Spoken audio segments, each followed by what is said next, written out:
Па слушнавте дека зашто всушност беше поднесено ова барање од подносителот преку нејзиниот полномошник.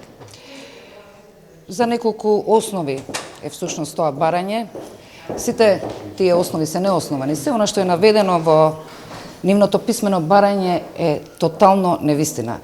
Барем вие, представниците на медиумите, следевте како течеат тие судења.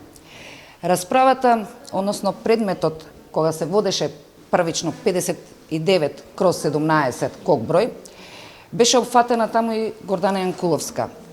Во ниеден момент не кажа дека е бремена. Оној момент кога кажа дека е бремена и се потврди нејзината бременост, во нејзин интерес судот ја раздвои постапката. Постапката мораше да биде повторно кај истиот совет, затоа што тоа е согласно судскиот деловник. Во поглед на нејзини наводи дека била дискриминирана политички, она што всушност зачудувачки и комисијата за дискриминација донесе свое мислење, нагласив тоа дека јас ниту сум била, ниту сум член на ниедна политичка партија.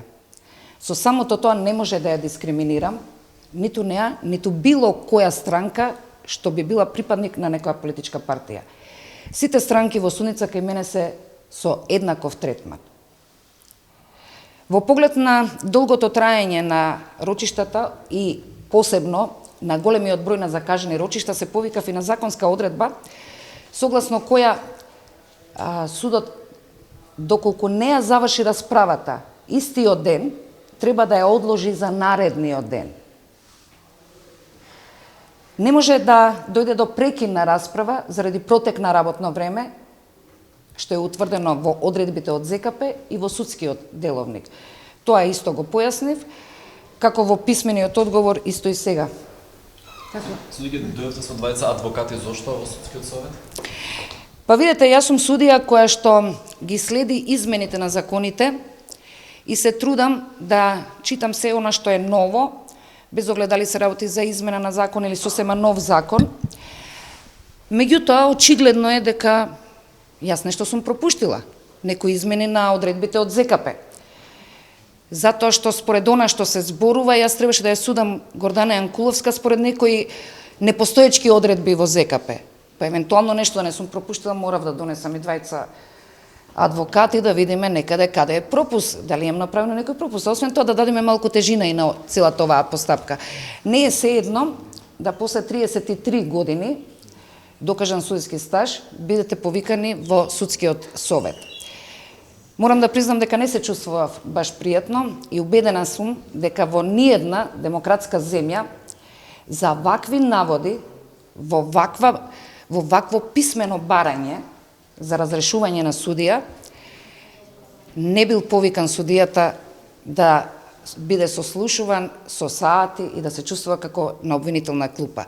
Ова е многу лоша порака што се пушта и до останатите судии.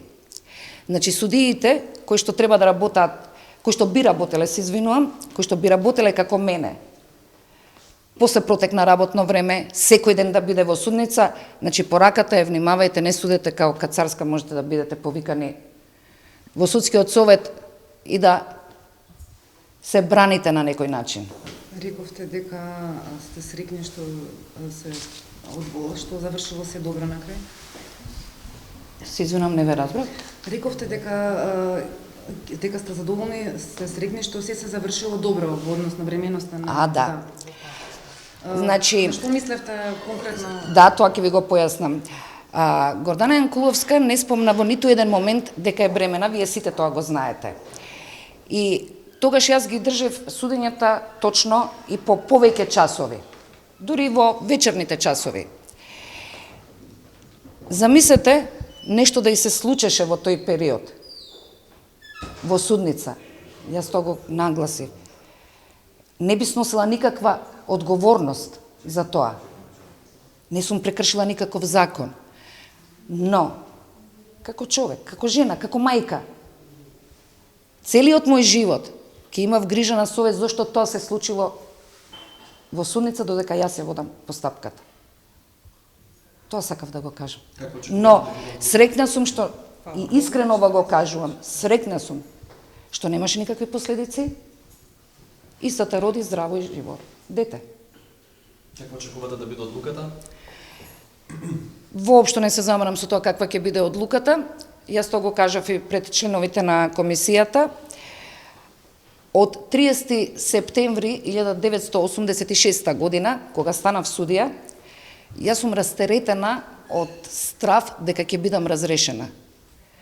Должна сум, и таква заклетва сум дала, да ги почитувам Уставот, законот и меѓународно ратификуваните договори. Тоа е моја обврска. И јас се придржувам на тоа, се додека честно ја вршам својата работа, не се плашам од разрешување. А конечно, и кога би била таква одлуката, тоа е одлука на судскиот совет и ништо страшно.